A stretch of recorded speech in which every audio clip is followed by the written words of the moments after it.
So I've been into the scale diecast cars for a while. Maybe not even so much scale, just kind of Hot Wheels.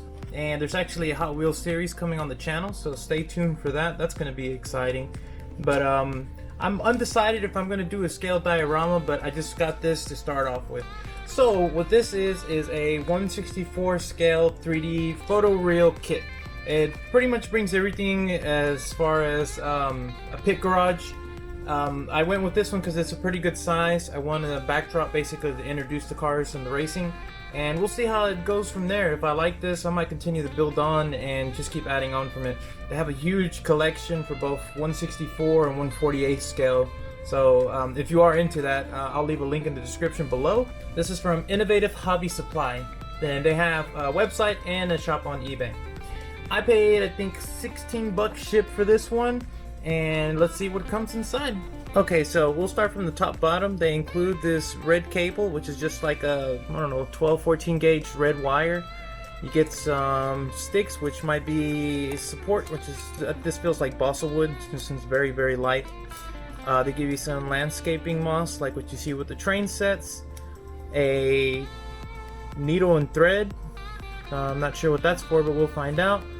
This sheet of adhesive foil, which looks like, and a couple sheets. Just right off the bat, I can tell you that the paper quality is very good. It's very thick weight, so it should be pretty rigid once it's all built, but we'll see. Again, this is supposed to be photoreal, so if you see it from a distance, it should look pretty good, which to me it does. So that's the first sheet, and looks like just a bunch of interior pieces and one outer wall. Or this is all for interior. This looks like it's for the outside, and there's a signage here, and it pretty much tells you what each piece is for. Garbage cans and stuff like that. These are pretty cool. Some sponsor stickers, some sponsor signs here, and pretty much you can just attach this to a piece of cardstock, a real thick foam board, something like that, and you can make your own little sponsorships that go on the outside. So that's pretty cool. The next one is just basically a giant wall, which looks like, or it could be the ceiling. Looks like this might be the ceiling.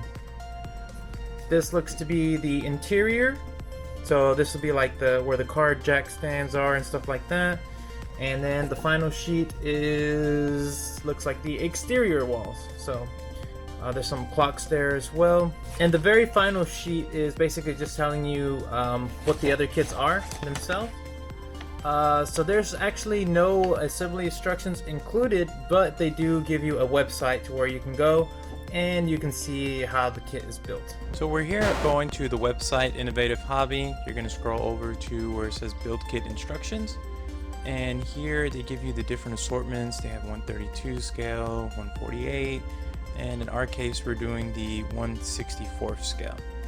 So once we find it, we need to find our kit number, and it should be right around here somewhere. So BK, there we go. Okay, and there's your instructions. Just basically download, print them out, whatever makes it easier for you.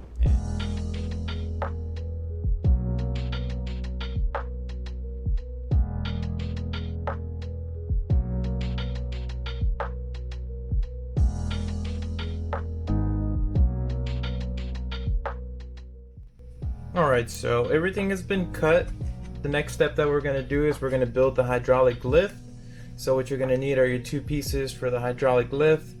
This, which is going to be your structural support, we're going to roll that onto this foil paper, and we're going to use one stick. So we're going to measure out the stick on both sides here.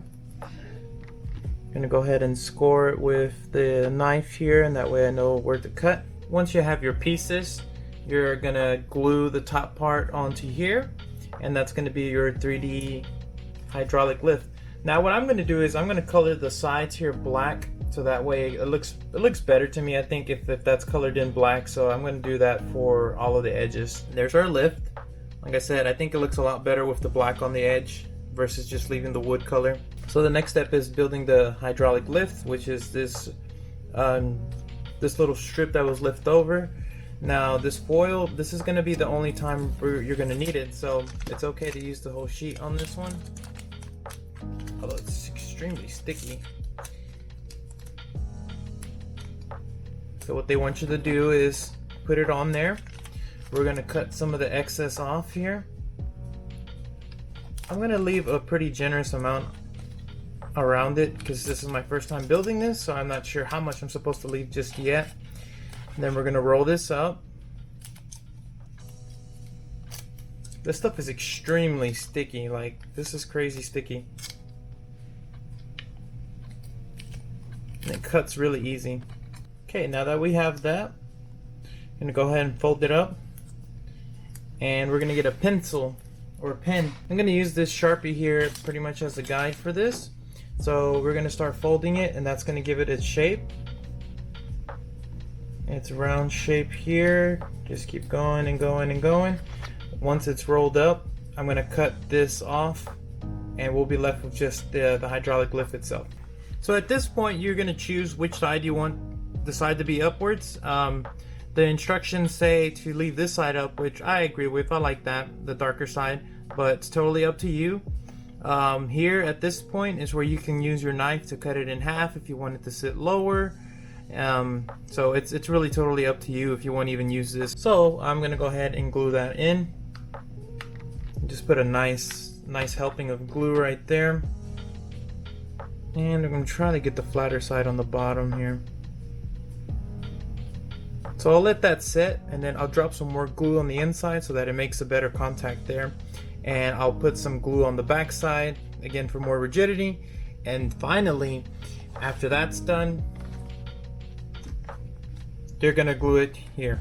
And honestly, at this point, you can glue it into wherever you want on this mat. It's meant for the empty space, but you can use it here or the other one. I'm gonna go ahead and just use it where they say to use it, just because that way it's gonna look a lot better once it's on there. So one thing that I did that helped me a lot is I left just a little bit on there so I know what they were talking about when they say base and right interior wall, exterior wall, so forth.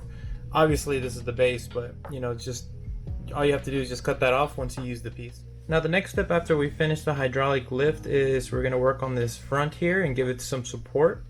So what we're gonna do is we're gonna we're gonna score down here on the edges of each of the columns to give it that 3D look. And pretty much we're gonna put the rest of the sticks on the inside to give it structural support. So you wanna be very careful on this step. Make sure to use an extremely sharp X-Acto and kind of just go along on the top here, but not all the way through. And then we're gonna fold it. And we're gonna cut actually on the inside right here. So we're gonna fold this in as carefully as we can. Go slow. If you feel some resistance, you can go back through and score a little bit more. That's what I'm gonna do here. So I'm getting some resistance on this side. I'm gonna go ahead and cut a little bit more, and then we'll do the rest of the columns here. So as you can see, all the corners are folded here. Gives it the appearance of a 3D look already. So that's pretty cool. So on the instructions, they want you to do this. So we're gonna use the remainder of our sticks here. And what we're gonna do is we're gonna use this to reinforce the whole front. We're gonna cut, of course, at the top here, and then we're gonna reuse those pieces for the middle. And then what they want you to do is fill in the pillars with as much hot glue as you can to make them rigid. So what I'm gonna do is I'm just gonna cut it just a little bit short on each one. I'll mark here wherever I want the cut. All right, so I'll make those cuts and then we'll start gluing and putting everything together. So I had to revise this step because there was only the 4 sticks left for each column, and there was just tiny little pieces. And if you actually look at the instructions, they put way more wood on there than they supply. So that's exactly what I did. I had some extra popsicle sticks. You can pick these up at any Dollar Tree, Family Dollar, pretty much any dollar store would have those, Walmart. And I just went crazy. I went to town on this thing. Pretty much I just reinforced the whole entire top with the thick parts of the popsicle sticks and then whatever scrap pieces I had. So if you see these little thin ones, that's all that was left over. So it wasn't a whole lot left over on that. Of course you can't see it on the outside, so it doesn't matter how I glued those. The next thing it was to put in the garage door, and it comes with 3. So it gives it like a 3D effect because essentially what you do is there's a glue tab here. You're gonna fold it down, you're gonna glue this part onto the back side here, which I've already marked off where the line needs to go for it to sit flush.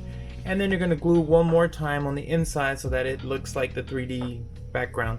And I'm gonna repeat that process for these next two, and the step after that will be actually starting to assemble the final garage. And I just put some glue on the back side on the top here, and there is our 3D garage doors. It's looking really good so far. So you're gonna get your left interior wall with your left exterior wall, and there's also going to be a right interior wall and right exterior wall, so that we're going to go with that. Maybe do a little swirl of glue and then combine the walls here, and I'll combine them until they meet here in the corner, and that's going to leave the space right here for the front. It's going to be like that, and this piece is going to sit like that.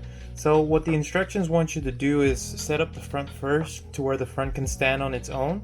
And basically that's going to be your building block for the rest of the walls and then the ceiling. As you can see, it's standing on its own right now. I'm just waiting on the glue to dry. I did a dollop of hot glue on each post, and I'm just going to let that dry, and I'm going to do a couple layers and layer on, make sure it's really nice and thick there. And that'll be a nice support structure for the rest of it, because it looks like everything is going to be glued up to the front, and then the ceiling is really going to be what holds everything together. The back wall has 3 that are going to go in this exact spot.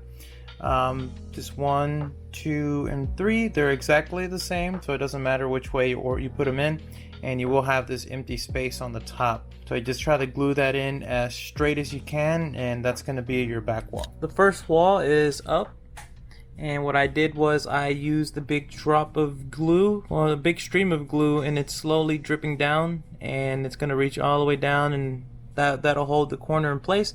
You want to get messy here because you're not going to really see that.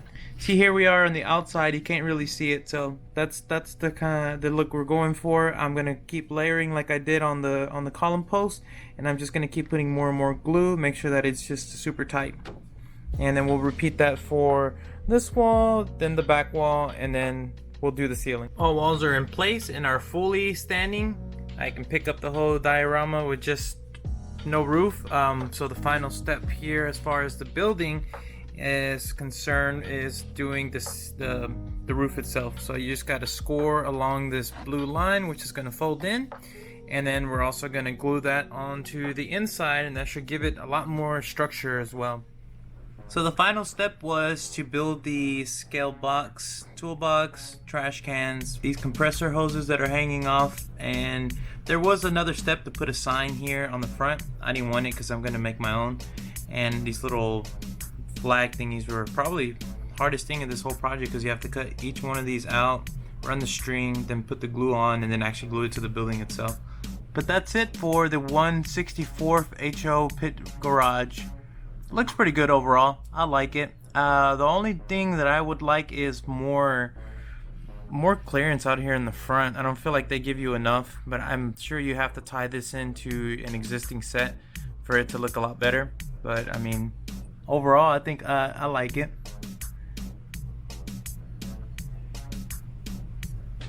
Well, let me know what you guys think. As always, leave a comment down below. Don't forget to hit that like, subscribe, and hit notifications, and we'll see you on the next one. Thanks for watching Flash Hobby.